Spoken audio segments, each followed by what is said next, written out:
Right. Welcome back to the Art of Self-Mastery. I'm your host, Master Johnson. Just posted a video and resonated huge with you guys. So if you're going to do a part 2 to it. So this here is You Are Money, part 2. You are not separate of money. Every single time you take action out of lack or out of separation or out of fear, worry, and doubt, how that creates the cycle of more doubt, more worry, more activation of that old reality through that old perspective and that old self. And if I can get you to understand how we will break cycles by breaking through our old paradigm, well then, since we are now operating a new paradigm, that means that our habits, our understandings, our intuitions, our saying yes to ourselves, our providing our own I am consciousness to the things at which we are looking to have inside of our life can actually be blossomed.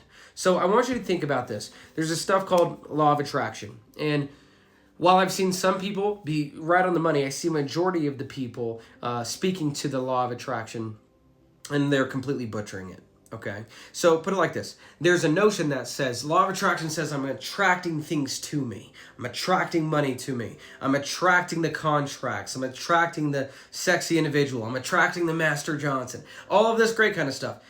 Again, that would mean that you are pulling something to you that is outside of you. And therefore, you're never able to actually understand law of attraction because you're starting from a position of separation. And there's no separation. So instead of you thinking about law of attraction, I want you to think about the law of blossoming. I literally just made that up, but that's kind of how it's going to happen. So, new law, here we go. The law of blossoming, which means instead of me chasing butterflies, okay? Instead of me chasing feathers, instead of me chasing cats, you know what I'm going to do? I'm going to create a beautiful garden. And then from this beautiful garden, it's not only going to attract the beautiful butterflies, but it's going to attract all kinds of life, all kinds of attention, all kinds of observation, right?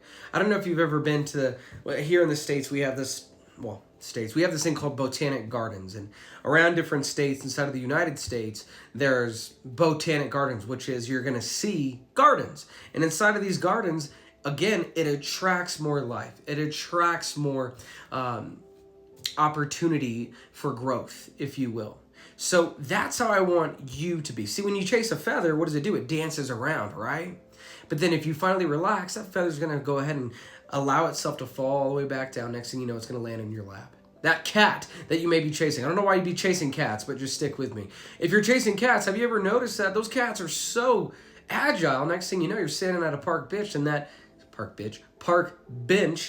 and boom, there's the cat right at your foot, rubbing up against your leg. You go chase some butterflies, they just dance and they fly away. Again, instead of you saying, okay, I'm going to attract butterflies to me, by you focusing on the garden and not the butterflies, by you blossoming within that garden, it's going to attract the components that you are looking to have.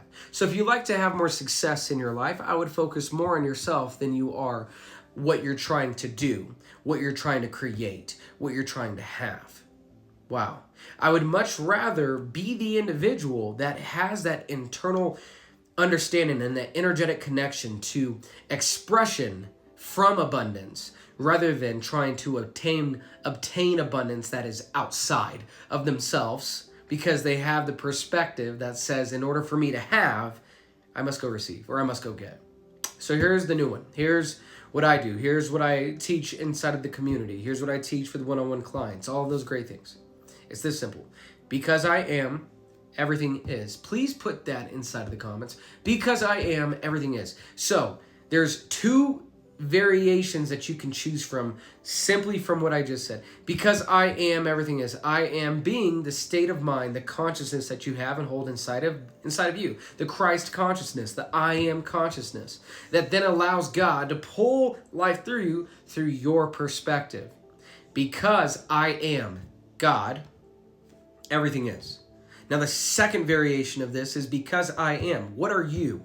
What do you say that the God inside of you is going to experience based off of what you are focused on with your definitions, meanings, and stories? Simply put, whatever happens, happens to everyone, but how you respond with your definition, meaning, and story coming from your perspective is then going to lead to the reality unfolding through you so that you can experience the reality around you. Notice how I said, not without you or outside of you. There is no outside of you. Your external world is your internal world, and your internal world is your external world. Think about this. I'm just firing at you guys, so you're gonna rock with it. Think about it like this. Breathing, okay, is not just out breath.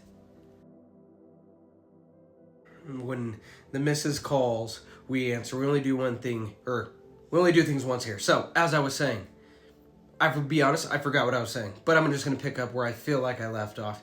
What I want you to understand is, oh, that's it. Because I am, everything is. So because you are, and the way that you respond, everything will be. So if you say, because I am stressed, broke, victim mentality, how could anything prosperous come from that? Does that make sense? And then if you're praying to a God outside of you, how's that been going for you? How's that been happening? How's that been going, right? I've probably recognized and probably could tell that you're doing a whole lot more of that asking and begging, waiting for something to come through. What if the God within you, the actual you, is listening to you? Because if God was making all your decisions for you, wouldn't that take away this thing called freedom of choice, free will? Right? But then, religion says, oh, you got to do it this way and this way and this way. And if you're not this way, then you're not good enough for heaven. Doesn't that sound kind of conditional? Well, didn't I say earlier on one of my videos, or maybe even on this one, that God is unconditional love. So why would you put conditions on yourself to be happy? If you are a master creator here on this planet, right? With the divine spark within you, what if all of these burdens, hurdles, healings, shadow work, all of these things are only in existence because of the way you are? Because some person on YouTube, TikTok, whatever said, in order for you to be rich, you have to go on a healing journey and do 369 and all this and that. Do I look like the type of individual that puts things in front of myself for me to say I have to overcome this in order to receive? Or can I say, because I have God within me, because I am, dogs are probably going to freak out any second.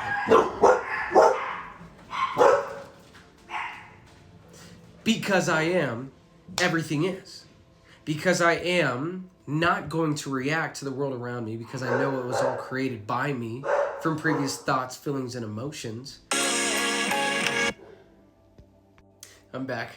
The missus pulled into the garage and the phone connected to the... As I was saying, because I am, everything is. What I would recommend, or maybe encourage you to be able to really bring yourself to, is to say, if I am a master creator, do I have to believe in all of this so-called hocus pocus bullshit in order to allow me to be happy? Or is me being happy more than enough to resonate with just accepting myself for where I am and who I am? And then through that acceptance, you actually come into your feminine, and then God pulls everything through you. I don't know if you've ever heard somebody or a manifestation coach or anything like that tell you how it is. But again, how's that begging going for you? How's that worrying going for you? How's that scoreboard checking on when the money hits or when the person comes? How's that going? How's the 369 and all that? How's the hours worth of meditating been? Because I am, everything is.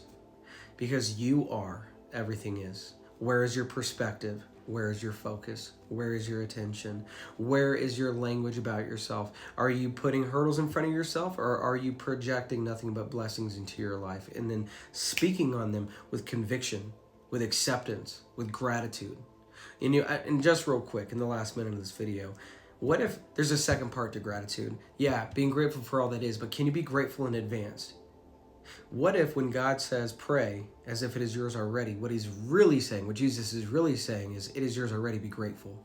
And through your gratitude of what is to be, call it forth in Romans something, call it forth as it is visible. Then maybe just from that, an acceptance of who you are fully could very well be the missing key to showing you that you have the power. My name is Master Johnson. I appreciate you rocking with me. Can't wait to see you on the next one. You guys take care.